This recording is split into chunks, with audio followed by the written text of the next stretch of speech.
नमस्कार दोस्तों, आज हम आपके सामने सुखदेव थापर जी की जीवनी लेकर आए हैं। स्वतंत्रता के लिए कई लोगों ने अपने जीवन का त्याग किया। उन नामों की सूची में सर्वाधिक विख्यात सुखदेव, भगत सिंह और राजगुरु हैं। इन सभी को एक साथ 23 मार्च 1931 को फांसी दी गई।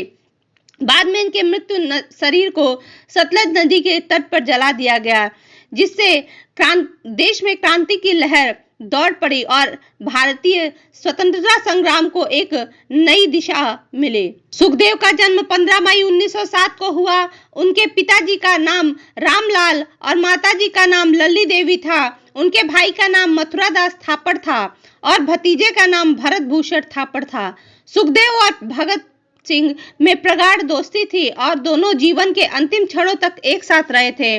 बचपन से ही सुखदेव ने ब्रिटिश राज के अत्याचारों को समझना शुरू कर दिया, इसलिए उन्हें अपने देश में स्वतंत्रता की आवश्यकता बहुत पहले ही समझ आ चुकी थी। इसी कारण उन्हें आज एक क्रांतिकारी के तौर पर याद किया जाता है। Sukhdev Hindustan socialist Republican association के सदस्य थे। वे पंजाब और उत्तर भारत के अन्य शहरों में क्रांतिकारी गतिविधियों को संभालते थे।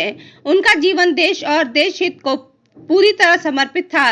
उन्होंने लाहौर के नेशनल कॉलेज में युवाओं को भारत का गौरवशाली इतिहास बताकर उनमें देशभक्ति को जगाने का काम किया। लाहौर में ही सुखदेव ने अन्य क्रांतिकारियों के साथ मिलकर नौजवान सभा की स्थापना की, जिसका काम देश में युवाओं को स्वतंत्रता का महत्व समझाना और इस दिशा में कार्य करने हेतु प्रेरित करना था। सुखदेव ने तब बहुत सी क्रांतिकारी क्रियाकलापों में भाग लिया था। उन्हीं में से एक 1929 में कैदियों की भूख हड़ताल भी थी, जिसमें ब्रिटिश सरकार का अमानवीय चेहरे को उन्होंने उजागर किया। हालांकि सुखदेव को भारतीय स्वतंत्रता संग्राम में हमेशा उस घटना के लिए याद किया जाता है और याद किया जाता रहेगा। सुखदेव, राजगुरु और भगत सिंह की फांसी जो उन्हें सोच समझ कर चुना गया था, सच में सुखदेव की फांसी देश के लाखों युवाओं को देश हित के लिए जान देने के लिए प्रेरित करती है। सुखदेव को फांसी लाहौर षड्यंत्र के कारण दी गई, जबकि भगत सिंह और राजगुरु पर अन्य मुकदमे चल रहे थे, लेकिन इनके लिए फांसी का समय एक ही निर्धारित किया गया था। इसलिए आज तक ये तीन नाम एक साथ लिए जाते हैं। लाहौर षड्यंत्र केस के लिए निर्णय हुआ कि 7 अक्टूबर 1930 को लाहौर षड्यंत्र केस के लिए निर्णय 7 अक्टूबर 1930 को सुनाया गया, जिसमें भगत सिंह, राजगुरु और सुखदेव को फांसी की सजा दी गई।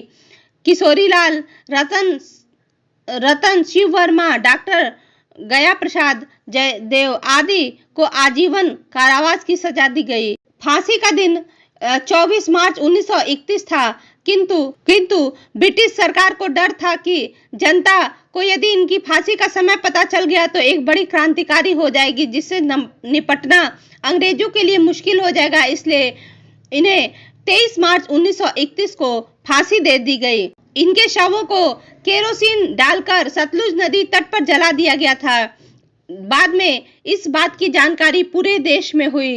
इस तरह 24 वर्ष की उम्र में ही सुखदेव ने अपने प्राणों की आहुति देकर देश को वो संदेश दिया जिसके लिए सदियों तक देश उनका आभारी रहेगा। इसी कारण 23 मार्च को शहीद दिवस के रूप में मनाते हैं। धन्यवाद दोस्तों।